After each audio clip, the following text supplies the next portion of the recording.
Hello, everybody. Welcome back to another episode. Today, I'm joined with Dr. Rick Malter, founder of the Malter Institute, and he is a leading expert in hair tissue mineral analysis testing, mineral balancing, and nutritional therapy. He's the author of The Strands of Health. You can find that on Amazon and order that book there. Dr. Malter, do you want to just introduce yourself to everybody, your background, and we can just jump into it.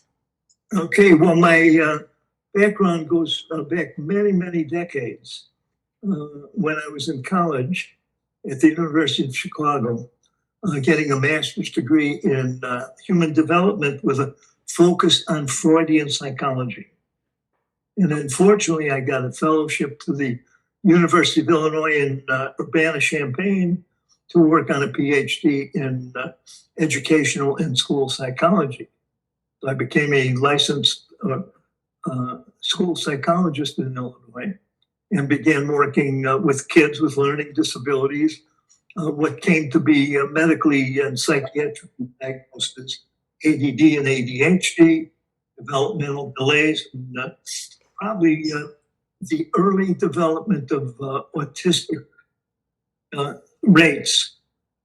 In those days, in the late 60s and early 70s, we hardly ever heard the term autism.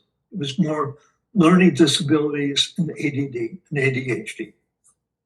But by 1980, I personally was very burned out and experiencing the results of intense chronic stress over a number of years.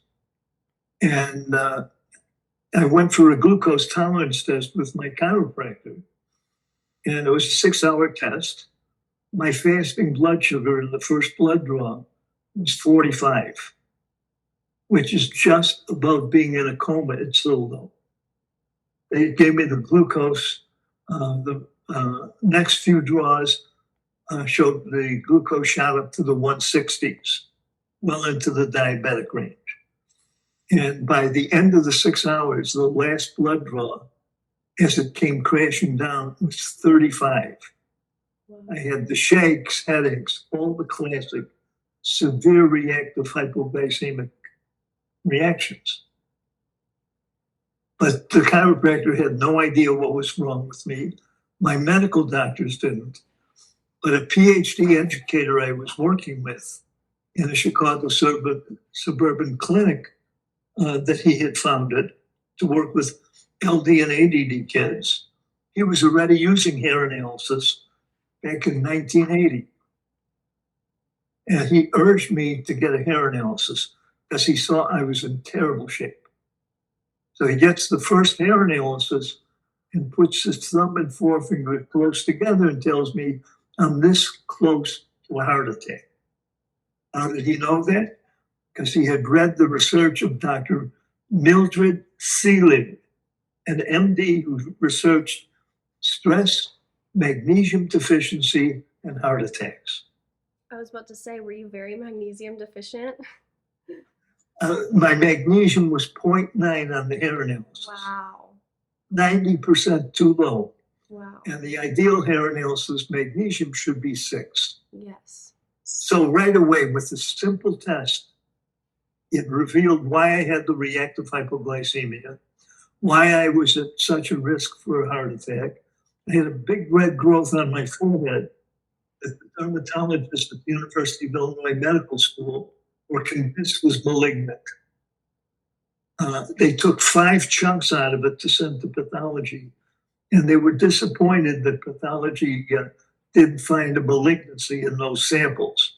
I was relieved. But that also is another factor that goes with magnesium deficiency. Now, interestingly, copper is a vital essential nutrient. That's been well established by a load of research over many years.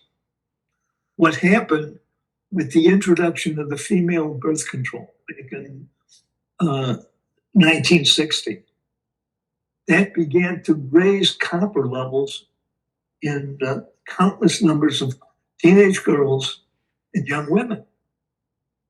And as their copper levels went up, it started a cascade of changes in the rest of their mineral system. It dropped their potassium in their cells, raised calcium to very high levels, depositing in soft tissues and joints. It increased stress with the drop in potassium, because then sodium far exceeded potassium, and that's what we know reflects the intensity of stress, fight or flight. So it's a psychological change as well as a physiological change. And with more intense stress, you lose more magnesium. So many of these teen girls and young women became potassium deficient and magnesium deficient as they became more and more copper toxic. And as you become copper toxic, you also become zinc deficient. So there's a whole change in the overall mineral system. And that winds up also slowing metabolism. And so they move from fast metabolism into slower and slower metabolism, which is premature aging. That's it in a nutshell. Yeah, so something that lots of different paths I think that we can take here. One topic that I know that you mentioned in your book is this pseudo bipolar disorder. And what I think is really interesting is I think the first case of diagnosed, or when they came out with the term bipolar disorder, was in the 1950s. Very, very close timeline to when birth control was released to the public. And so I'm curious what your opinion is on how close those two kind of fall in on a timeline together of birth control, as we know, raises copper, decreases zinc. Zinc is necessary for progesterone, testosterone production, but it also puts you in an alarm or even burnt out stage of stress. It lowers all of our calming minerals. So what do you think the correlation is besides that of this bipolar disorder that a lot of women are getting misdiagnosed with, even in 2024, and copper toxicity? Well, copper toxicity, as far as I know, was first mentioned by Dr. Carl Pfeiffer, Pfeiffer,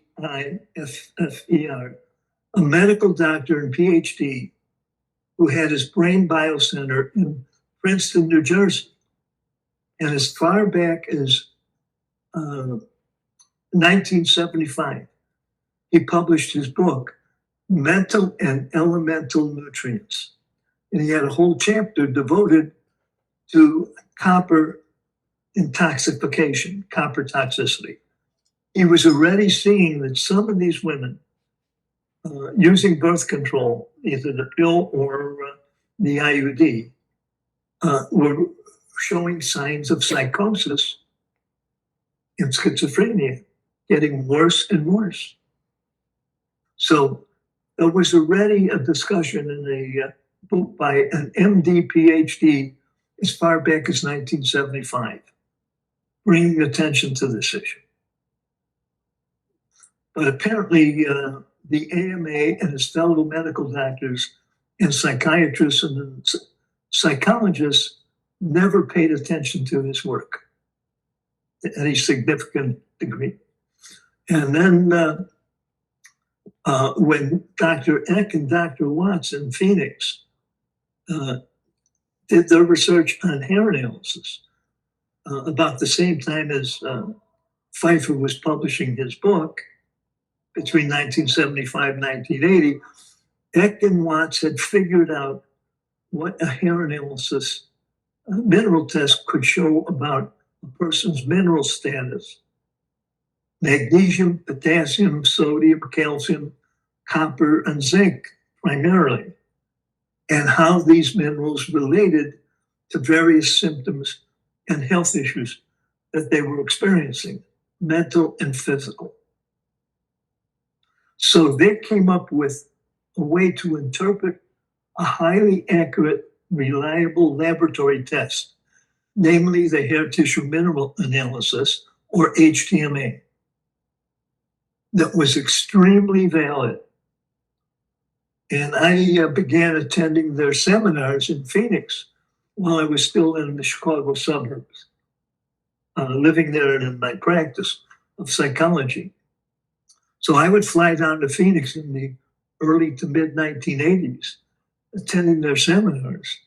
And I was just blown away by what they had discovered, what they were sharing with us. And Dr. Eck was a very excitable, fast metabolic type A personality. And he was so excited talking about HTMA and what they had discovered. And so it came across as seeming to be a simple panacea. But as I incorporated the HTMA into my psychology practice, which was very helpful to me in understanding more of what was affecting the kids with learning disabilities, kids diagnosed with ADHD, depressed people, anxiety and panic attacks, bipolar disorder. And what I discovered is in people who were given a bipolar disorder diagnosis, they were all copper toxic. And the diagnosing professional apparently had no idea about copper toxicity, no idea that that was the underlying mineral imbalance affecting these different individuals. That's why I refer to most diagnoses of bipolar disorder as pseudo-bipolar, because when we look at their hair analysis, they're copper toxic. Right. And that's something we can deal with and help them with nutritionally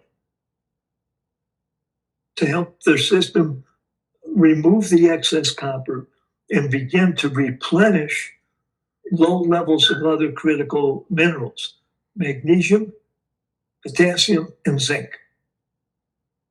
And as their minerals rebalance with the detox of copper, their symptoms began to fade away. And they began to experience better levels of energy, which lifted their depression. And they were able to exercise much more self-control over their intense stress response, which was giving an appearance of being manic. And in the hair analysis, that's simply a high sodium, low potassium related to magnesium deficiency and potassium deficiency. Very simple. You don't need toxic drugs to deal with that. Yeah, that's something really interesting that I've seen working with my own clients is whenever I see that very high sodium over potassium, I always know to kind of ground myself and just be prepared with the person that I'm about to speak to, because they're always more of that just type A, very aggressive, very irritable personality. And it's so interesting to see them and compared to the um, low sodium over potassium group, which is that inversion. So the personalities are kind of different, but it's so interesting just to see how they respond and act in daily life. And these people are given Zoloft or Xanax, and what they actually need is just magnesium, making sure that their calcium goes into their bones, zinc, detoxing that toxic copper, and potassium. So I think that's super interesting point that you just made. In your practice, what would you say was the percentage of copper toxic individuals that had learning disabilities, anxiety, panic attacks, depression? And if you ran HTMAs on all of them, what were the findings based off of those people? Basically, they were copper toxic, slow metabolic types with the typical low potassium, magnesium loss as a result of more intense stress as sodium and potassium shifted out of balance, and they had a zinc deficiency. But surprisingly, one of the earliest cases I had with an ADHD boy, he was 9 years old when his mother brought him to me. They had tried him on all kinds of stimulant drugs, Ritalin, Siler, whatever was being prescribed back in 1983. And we got a hair analysis on him, and he turned out to be a fast metabolic type, which is more common in kids, for them to have faster metabolism for growth and development. And his copper level was very low at 0.8 in this first hair analysis. The ideal copper should be up around 2.5.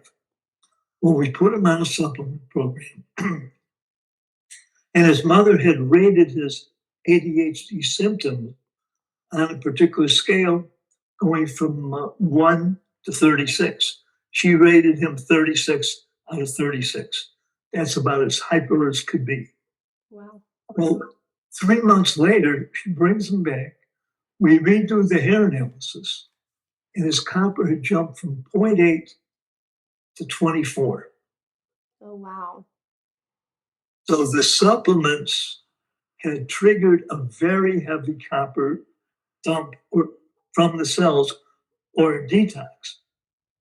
And the mother rated him again, and her rating dropped in 3 months from a high of 36 down to about 24 or 25, and he was calming down very clearly. Everybody was noticing that. And when I talked to him, he mentioned that with the changes he experienced, he now was able to understand when an adult says to him, if you do this, these will be the consequences. When he was so copper toxic with the extreme ADHD syndrome, if people gave him an if-then warning, it didn't make any difference. He was so reactive. But with the copper detox, he then reached a point where he could understand if somebody says, if I do this, then these will be the consequences. So that was helping him understand himself better and reinforcing his newly found self-control. And that's interesting because one of the hiding places of copper is the brain. And I remember when I was going through my copper dump, I don't even remember that entire year or a majority of it, which looking back, it makes sense why, because that copper just kind of, it really, and I had a calcium shell of 320. So my perception of the world was very distorted. I was constantly living in fear. But I think that's a really good point, is that the HTMA can't be read at face value. So I think what confuses a lot of people is they'll order one on their own somehow, and then they look at it and they think, okay, well, my copper level is low, I need more copper. And then they end up supplementing either with a copper supplement or beef liver, and they don't realize that copper can hide, and hidden copper toxicity. I honestly see more of a hidden copper toxicity than those overt copper toxicities, especially in women. I see more overt copper toxicity in children, but I think that's a huge misconception that more people need to bring awareness to, is that just because you have something low on the H2MA doesn't always necessarily mean that you're deficient in it.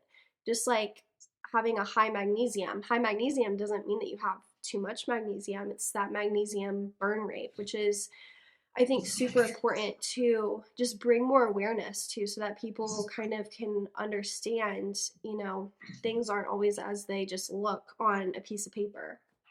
Yeah.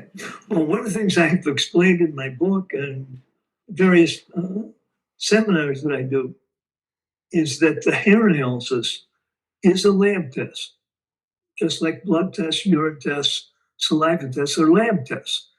But the hair analysis is a unique test because it's testing the minerals at a cell and tissue level. And it's in the cells where their major metabolism is taking place. And you get a totally different viewpoint with hair analysis data than you would get with blood test results or urine tests on a person. But you have to have also a different conceptual framework in looking at hair analysis test data than the framework that most medical doctors and nurses apply to looking at blood tests or urine tests. In fact, the hair analysis really gives us a whole new language, so to speak, related to interpreting the test data, understanding the subtle differences and nuances in different HTMAs, and seeing how they relate to the autonomic nervous system, has the sympathetic stress part, the parasympathetic is the other part, the key endocrine glands related to energy, primarily the adrenal glands and the thyroid, and regulating glucose and insulin. And of course, regulating the heart, the liver, and the kidneys. And as you mentioned, because it loads in the brain and is excess copper, it has a profound psychological effect, overstimulating the brain, producing distractibility, problems focusing, problems processing information, memory and concentration, and also contributing to sleep problems because copper in the brain is overstimulated. And that's how you can get combinations of physical and mental problems with copper toxicity. Yeah, and I think something that a lot of people have a hard time understanding is we've been told our entire lives that mental health problems are, dopamine deficiency or it's a chemical imbalance. But when you look at how those chemicals need assistance to be created, it goes back to minerals. And so Yeah. I always say a lot of mental health problems aren't just a chemical imbalance, but what's causing that chemical imbalance. We have to look a little bit deeper, and it always goes back to the minerals, lack of magnesium, lack of potassium, and copper toxicity. Um, and so a lot of times when I find in people with panic attacks, depression, irritability, PMS, PMDD, they're all copper toxic, or they have that calcium shell, which is really just preventing them from seeing the world clearly, from seeing other humans clearly, even interacting with, animals or just other people in their family. Their perception and awareness just diminishes by crazy amounts. Yeah, the calcium shell is a buildup of excess calcium in the wrong places. It's around the cells and in the cells where it doesn't belong in large quantities. And so the calcium shell produces what is analogous to an awareness and a perceptual cataract. And as a person then detoxes their excess copper and breaks up that calcium shell, all of a sudden, it's like they have had cataract surgery and they can see much more clearly. They're much more aware of what's going on around them and within them. Yeah. And I think physically too, not just on the emotional or spiritual level, but also physically, a majority of zinc we can find in the eyes. And as we know, copper increases, it lowers zinc. And so a lot of people that have cataracts or light sensitivity or vision problems are very zinc deficient and copper toxic too.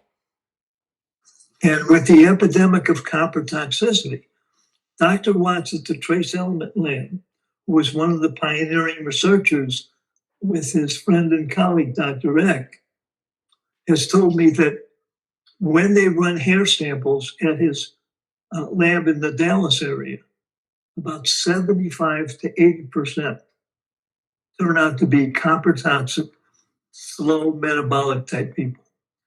What this means is we live in a copper toxic society. Yes. where most of the people among the public and most healthcare professionals have no idea about minerals in general and copper toxicity in particular. And so the vast majority of people struggle with the various symptoms, as you well know, and they can't get adequate explanations and adequate help uh, to detox and improve their functioning and relieve their symptoms.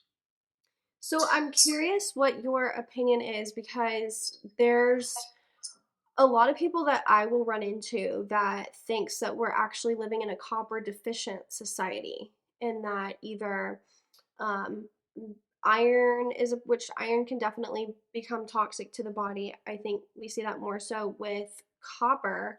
Um, but what is your response to that? Because I think we can look at, cereal boxes and see it fortified with calcium, knowing that calcium's relationship with copper is it drives up.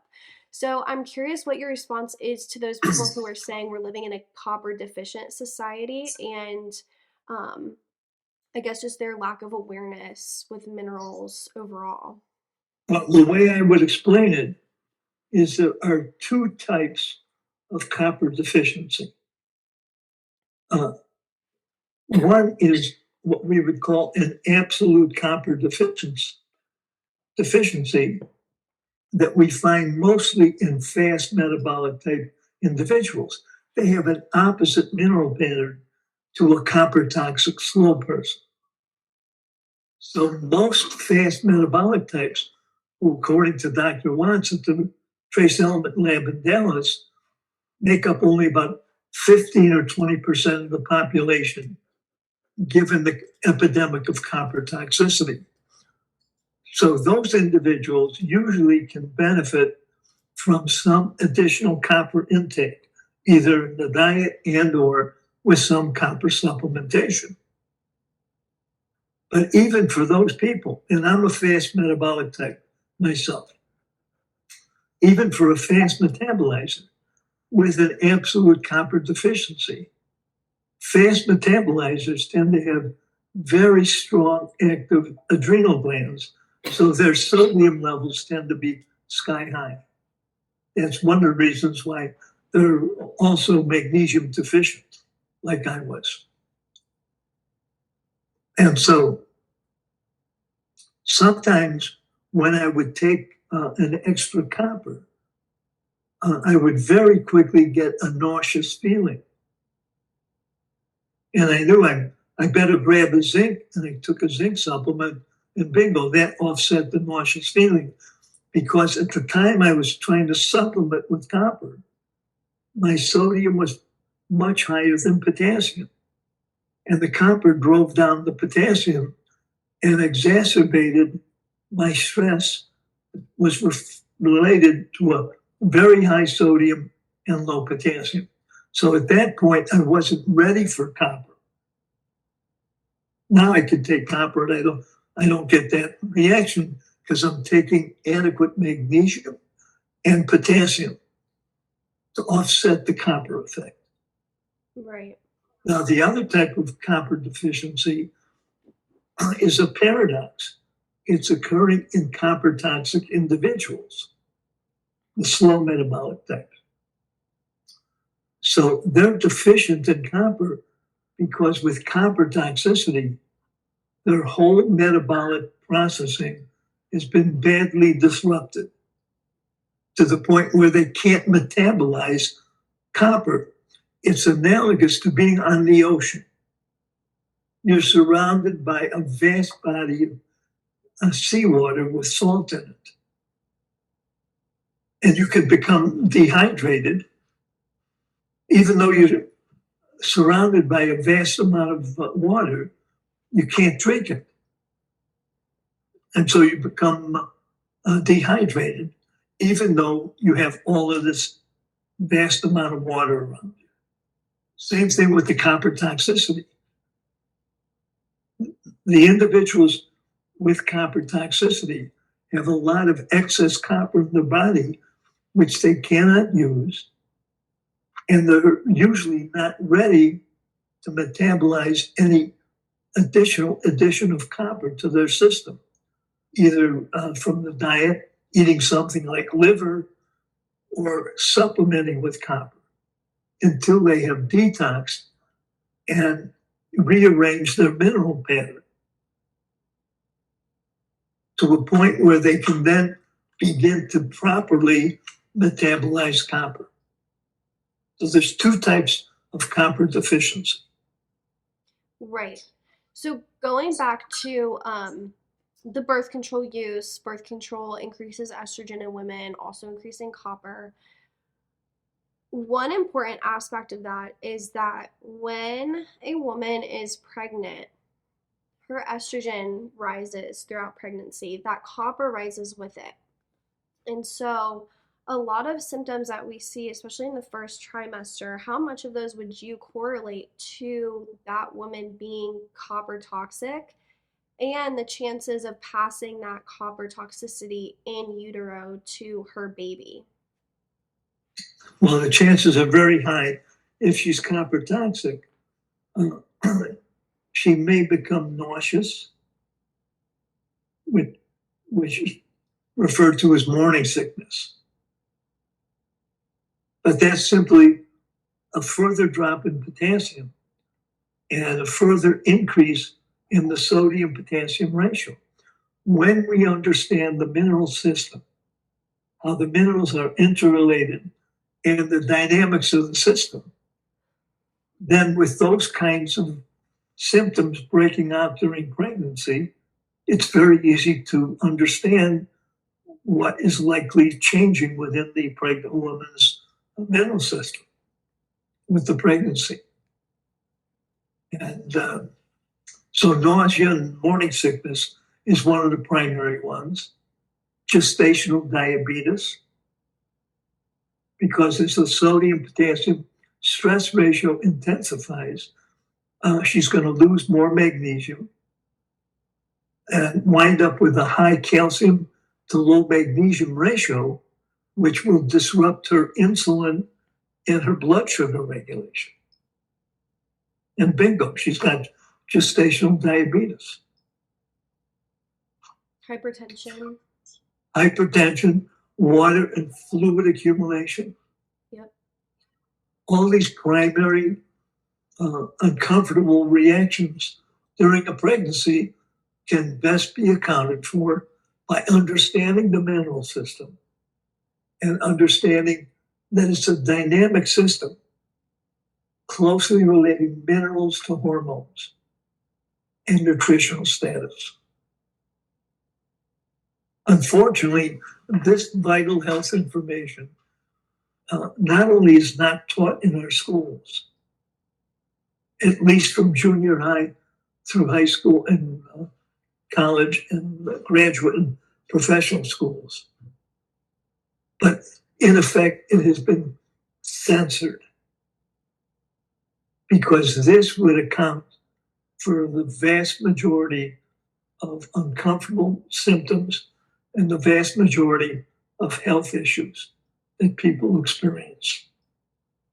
So the calcium shell, calcium is found in a lot of prenatal vitamins, also closely correlated with copper toxicity, as we've already discussed. But something that I'm curious about your thoughts on is that the calcium shell is very related to stress and trauma. I find with a lot of my own clients that the more childhood trauma they've had, the more they develop that copper or the calcium shell as a way to kind of escape from their own experiences and bodies and as a protective mechanism, essentially. And so I'm curious, I guess, what your thoughts are on the chances of a woman developing a calcium shell if she's not ready for pregnancy, or maybe she got pregnant and they weren't expecting to get pregnant, maybe it's a teen pregnancy, because what are the odds that the body is doing that in relation to just protecting the body or protecting her own mind and emotions, and then in turn that can impact the thyroid, so the thyroid down, postpartum depression is heavily seen there as well, in anxiety. You know, And the calcium shell, as you pointed out, is a defense mechanism that blocks awareness and it blocks feelings. And it's very commonly occurring in people who've had abuse or trauma early in their lives.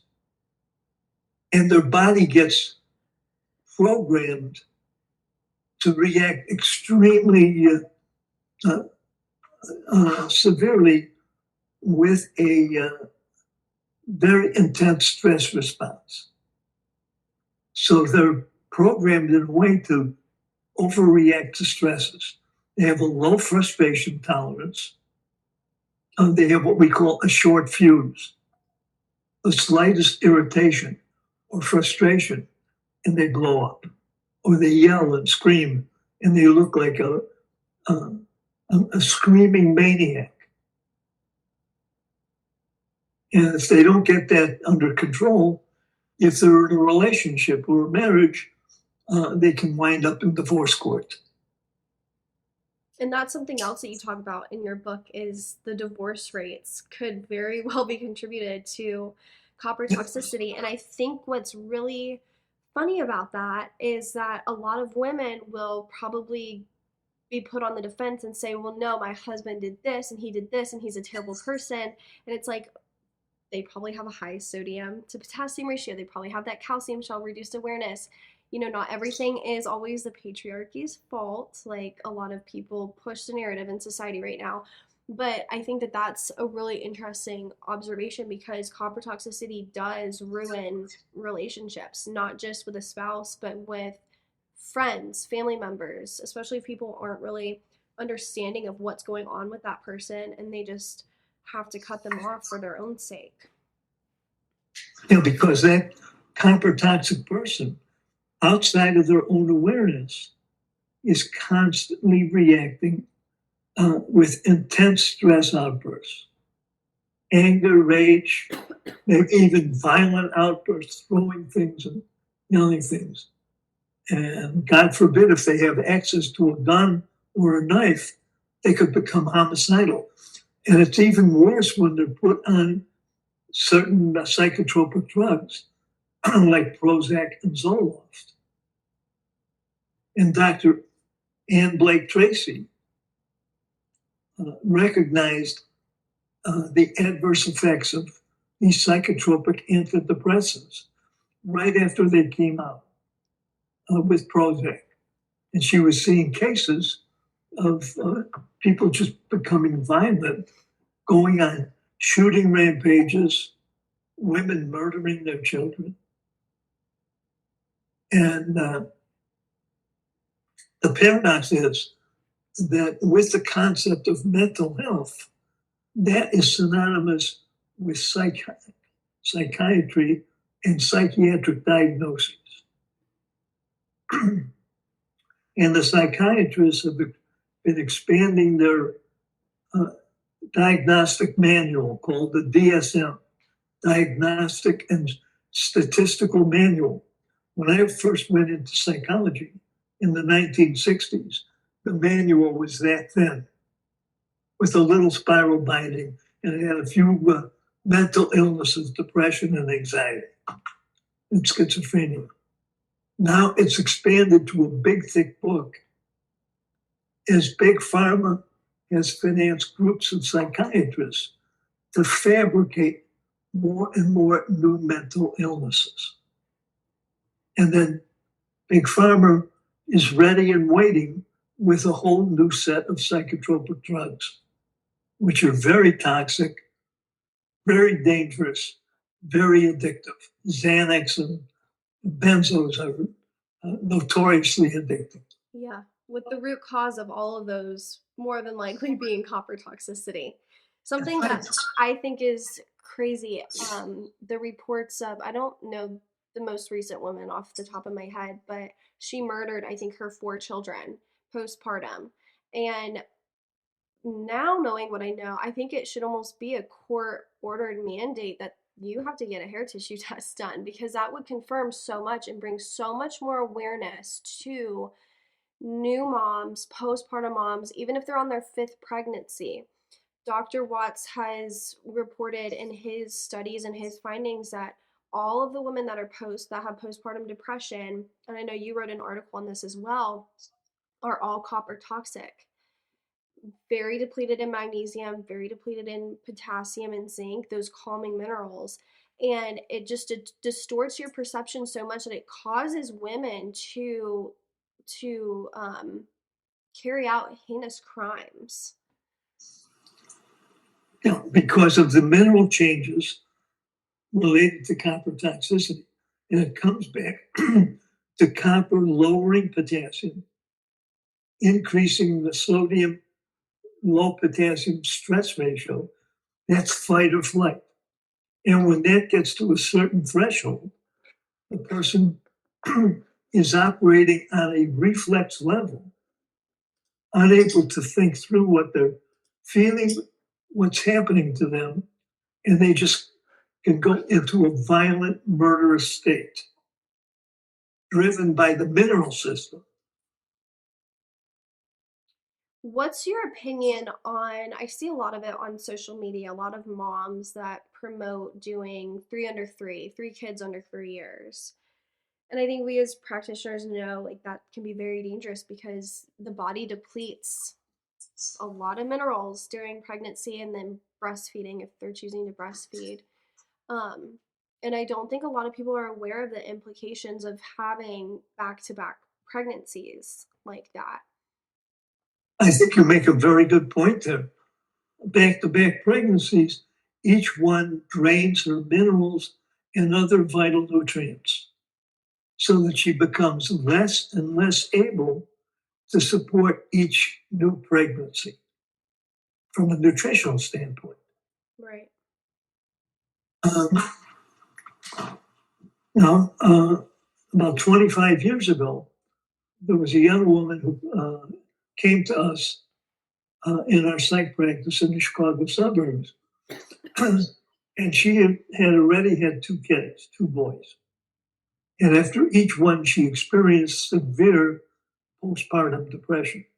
And her husband happened to work for a big corporation that had excellent health insurance. So as soon as she had each baby, they saw she had good insurance. They diagnosed her with postpartum, shipped her off from the delivery room to a psychiatric unit, where they drugged her up for the next 30 days till the insurance ran out.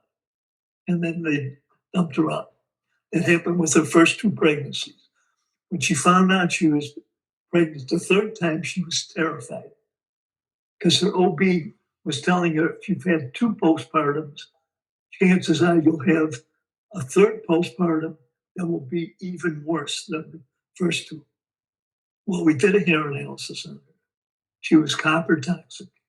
We were able to get her on a good supplement program. And her family and friends were all urging her to be prepared to deal with another postpartum. And one of the issues that we helped her deal with was that judgmental attitude, which is another specialty of ours, dealing with what we call the psychological judge or inner tyrant that everybody has. And she was being bombarded by all these judgmental people who believe what the OB said about the high risk for postpartum. Well, between the psychological support and counseling we provided and the supplements to help her system deal with copper toxicity and support her system through the completion of the pregnancy, she delivered a beautiful baby girl. She and her husband picked the girl up as soon as the delivery was done safely and got back home. She never had another postpartum. Wow. And that's what I think a lot of, oh, sorry, go ahead. Yeah, so much for pseudoscientific predictions. Right. Well, that's what I was about to say is I think so many people just instantly believe these OBs probably because they have the diminished awareness with copper toxicity or calcium shell without with they forget to realize that women have been birthing for years. We've been intuitively living. We're silical beings, so we've synced up to the moon for hundreds of years to know when to get pregnant, when we're ovulating, and to learn our cycle that way with the earth. That as soon as an OB says something, it's like these women sometimes just bow down to whatever they're saying and whatever big pharma is presenting without realizing that our bodies are very intuitive and our bodies want to birth a certain way, our bodies want to react a certain way, especially during pregnancy. This whole mother's intuition starts to come up, but every single time an OB will try to lower and diminish that within them. Many years ago, when I was still in psychology practice back in the Chicago suburbs, and I was dealing with a lot of kids who had learning disabilities, ADHD diagnoses, and things like that, it dawned on me that in almost all cases, the mother always knows when there's something not quite right with her kid. And it behooves professionals to listen carefully to what the mother is saying. So I wrote this article, Mothers Always Know. And I would trust the mother's opinion of what's happening with her kid over virtually every professional. Absolutely. That's a good point. Because I think as time goes on, I think more and more people are starting to wake up to tapping back into our intuition, especially women can tend to be very intuitive creatures. But I think more people are starting to wake up to this, alternative medicine that they like to say, but it's the way that we've actually been living for years. It wasn't until pretty recently that they started to deplete our soils of zinc and of those calming nutrients and then repopulate our food with calcium and iron and copper. And I just think more people are starting to be aware of what's going on and realizing that the way that they're feeling isn't right. I think COVID had a lot to do with it too, in the lockdowns of people really starting to see like our bodies are actually very resilient. We just have to give it the right tools to keep being resilient and not, constantly getting sick, like the germ and the terrain theory, essentially. Yeah, and people need to keep in mind how much our broad healthcare domain is dominated by commercial interests. Yes. And commercial interests are not always wanting to have good, solid laboratory data and advances in concepts in understanding of health. They would prefer to keep people censored and ignorant of basic concepts like copper toxicity that is so evident to all of us who work with HTMA lab data. We see it over and over and over again. Well, and it's interesting too because a lot of, children that have learning disabilities or autism, we see our results of vaccines or the copper toxicity, and it's much more easier to control a population that has that diminished and reduced awareness. It's much more easier to control a population who can't stand up for themselves, they don't know how to stand up for themselves, but they just don't really see what's going on. And I swear that when I broke my calcium shell, it was almost like I had this like spiritual awakening, and everything that I had once questioned, I already knew that it was actually the opposite of what society tells us. And it also, you have a detox in your pineal gland, which can reduce your awareness if you're using fluoridated toothpaste or drinking tap water or have a calcium shell or copper toxicity. So all of it goes really closely hand in hand. But I think a lot of people, once they really get into mineral balancing and working with a practitioner and breaking up trauma, limiting beliefs, their inner judge, their inner critic, that calcium shell, the copper toxicity, they become so much more aware of what's going on in society. It's almost like this new birthed person in a sense. Yeah, it's kind of like a rebirthing Yes. Yeah.